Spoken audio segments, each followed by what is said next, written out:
ใหญ่น้ำเนาติดตัวเจ้ามา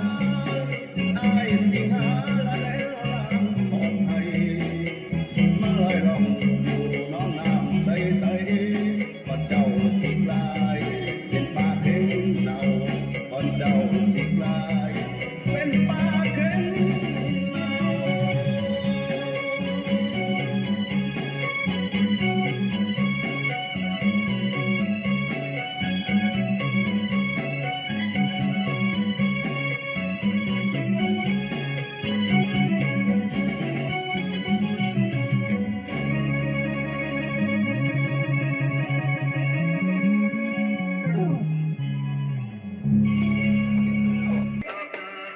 ที่ทนดูไม่ไหวอยากรู้จริงนะ